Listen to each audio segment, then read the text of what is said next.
In this video, we are going to react to people who live paycheck to paycheck.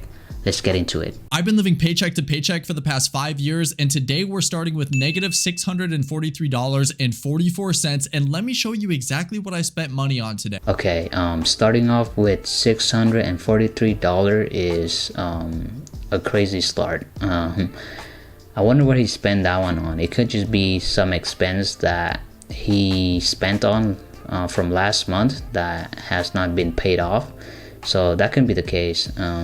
Let's see what else he is spending on the rest of the video. I'm on a trip for work and I didn't eat breakfast, so this chicken wrap and latte at the rest stop was $14.78, which is actually really expensive, but I gotta eat something. Next is gas, which we all know is super expensive. I paid $55.04 to fill up my tank, but unfortunately there's not much I can do to change that. Now today I was getting tons of footage of this job site for my company and it was a lot of fun, but it's time to go home, snuggle up, and chill for the rest of the day. The turnpike cost me $18.75, leaving me with negative $732.01. See you guys tomorrow. Okay, the ending balance is negative $732.01. Yeah, that's a large amount. I'm not sure how he does it, but hopefully everything went well for him and he was able to pay that off, because you know, having that in your bank account, interest can add up pretty quickly because the APR for, you know, banked is really high. And yeah, I personally would try and pay that off as soon as possible before it racks up, and it's going to be really difficult to pay that off. My husband and I made $150,000 last year, and we live paycheck to paycheck. Let's talk about it. I never thought that I had a problem or that I needed to learn to budget until I realized that we spent $150,000 last year, and I have nothing to show for it. I mean, I have a house, I have a car, I have all those things, but they're not $150,000 worth. So where did the money go? I spent it. That's where the money went, and that was what I wanted to change. That's why I did a low buy year. That's why I'm budgeting as hardcore I am. I use 3 different spreadsheets to budget, and that might seem insane, but that's what I need to do in order to have it all managed. I need to look at my money. I need to stare at it. I need to think about it. It needs to be on the front of my mind, because if I passively use it, then I'm not paying attention and I spend it all. And that's the truth. So yeah, budgeting is probably the best solution for her at this time. She definitely want to see, you know, a full breakdown on what is she spending every single week or every single month.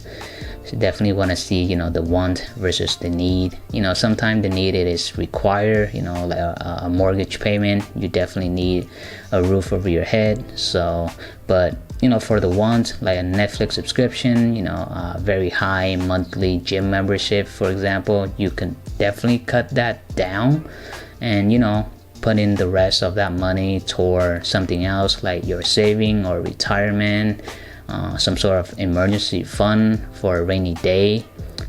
So yeah, definitely sit down with her husband and just, you know, talk through and see what type of stuff are they spending and what type of stuff they can cut down. This will definitely improve, you know, her living paycheck to paycheck situation. When I think about it, I'm not poor, but I live paycheck to paycheck. Like, I don't know if that makes sense. Like, I have money, but not like enough. You know what I mean? Because Yep, I know exactly what you mean. by the time I do have money, it's the next bill. It's the next month, and I have to pay my bills. So I'm low-key poor. I don't know, whatever.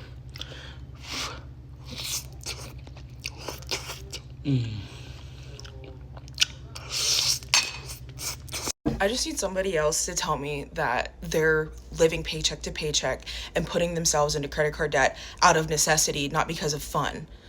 I am 28 years old. I work a decent paying job. I love my job. I make good income.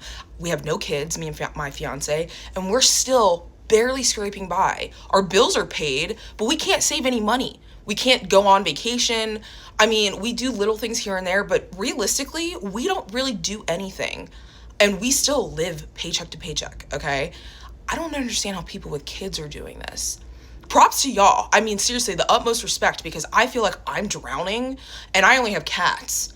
Any money that we're able to save ends up getting spent on the car, or the cat has to go to the vet, or one of us has a medical emergency. Like, it's just gone. It's gone.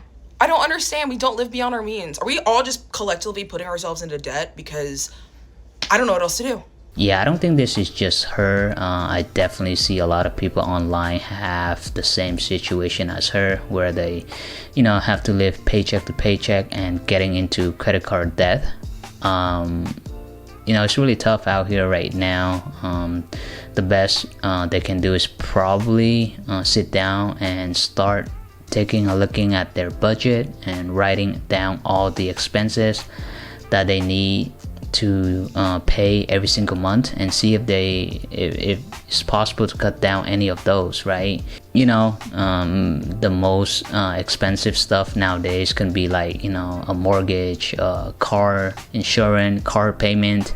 If you can drive an old car that is safe and reliable, that's probably the best option to go nowadays. Don't be one of those people who like to finance their car and getting new cars every 2 or 3 years, because that's definitely really bad and could definitely push you toward living paycheck to paycheck, because car payment nowadays is not cheap. It can be like $800 and sometimes to $1,500 per month, depending on the car, right? If you can like cut down on that, it's definitely save you a lot of money there.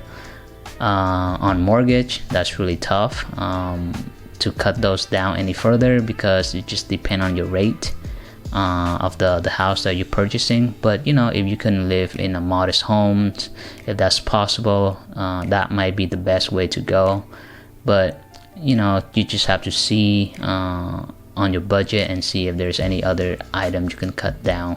But yeah, I understand what she's saying here. It's definitely really tough out here, especially everything is going up. $30 an hour is going to be $60,000 a year, which is $3,900 a month after taxes. Now, if you're making $60,000 a year, $30 an hour, you might want your own place. So if you wanted to splurge and get your own 1-bedroom with utilities, it'll be about $2,000, and you keep everything else the same. Wait, is that $100 per month for haircut? That's quite a lot.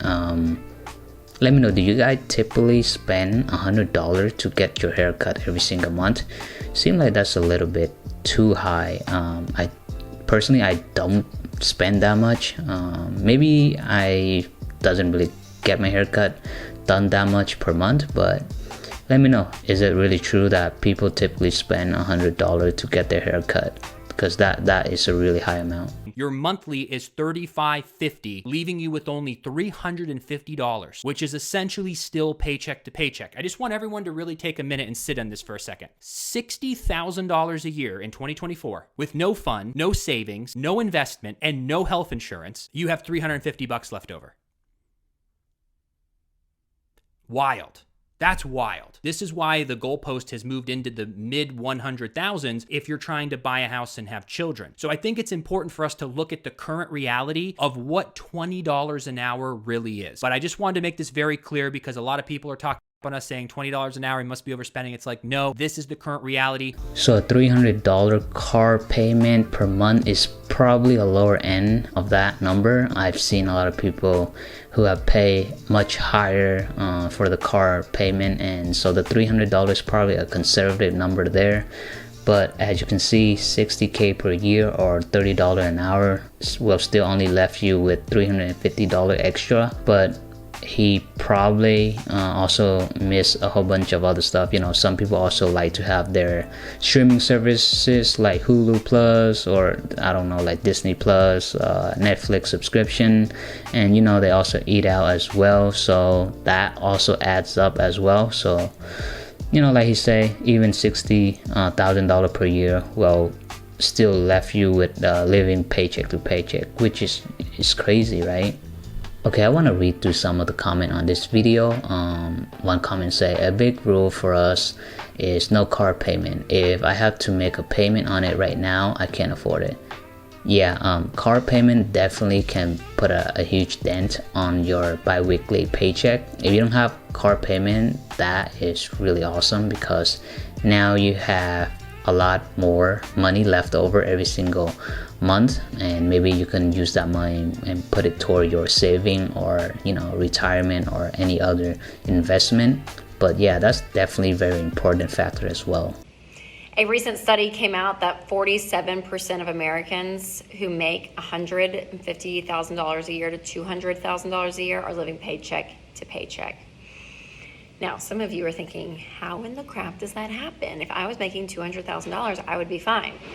And it just proves the point, you guys, that so much of personal finance, it's your behavior, it's your habits. Okay, $150,000 to $200,000 per year and still living paycheck to paycheck is crazy to me.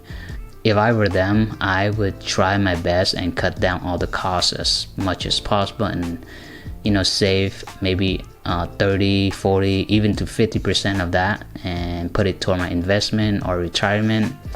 But when people who make this much, sometimes the money can get into their head, and sometimes they like to spend on luxury stuff like luxury homes or expensive cities apartment.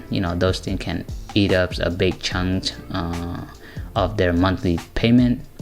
Stuff like property tax and insurance also comes into play as well, especially when it comes to high value homes. That also come with a higher recurring cost, right?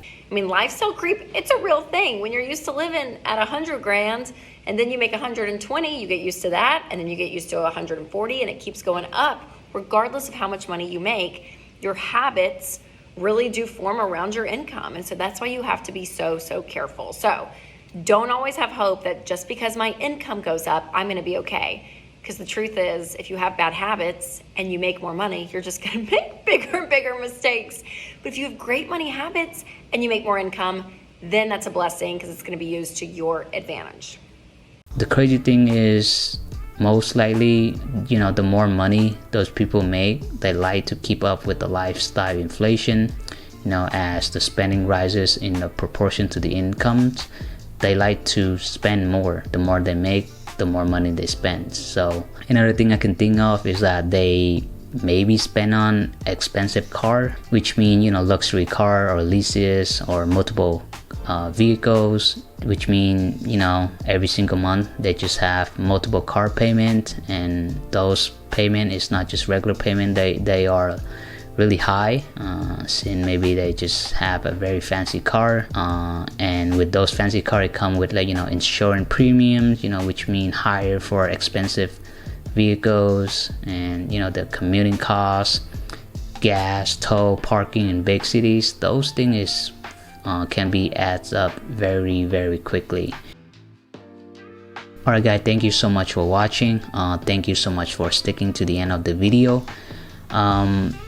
Drop your comment down below, and give me some of your suggestions and what you would like to see next. I'll try my best and read through all of them. And thank you so much, and I'll see you guys in the next video.